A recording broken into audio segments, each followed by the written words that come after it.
Stop! Gusto mo ba talagang makuha yung mga pangarap mo sa buhay mo?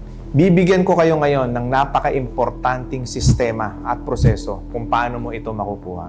But before I give this to you, I want you to focus first dito sa mga sasabihin ko.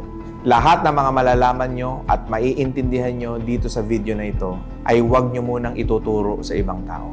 Gusto ko munang sarilinin nyo ito, gusto ko munang maging epektibo ito sa inyo bago nyo ito ikwento sa iba. Dahil ito ang naging sikreto ko kung paano ko narating, kung ano man ang narating ko sa buhay ko.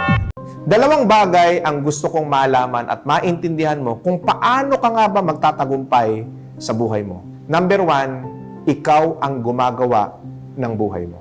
Yan ang unang bagay na gusto kong maintindihan mo sa pagkakataon na to. Na lahat ng pangyayari sa buhay mo ngayon, ikaw ang nag-create niyan.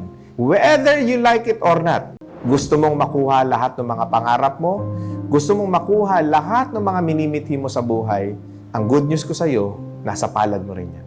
Pag naunawaan mo itong dalawang bagay na to, mag-uumpisang magbukas ang kaisipan mo dito sa mga sasabihin ko sa iyo. Dahil ipapaliwanag ko sa iyo ngayon kung paano nga ba natin ipipihit ang gulong ng palad para pumabor sa tagumpay natin sa buhay natin.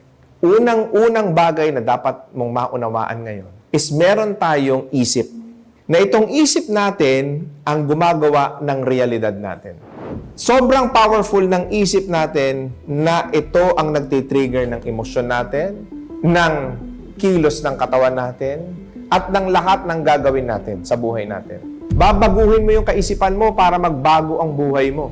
So ano ba yung mga dapat baguhin sa kaisipan natin para magbago ang buhay natin? Dapat natin munang maunawaan kung paano nagwo-work ang isip natin. So our mind divided into two parts.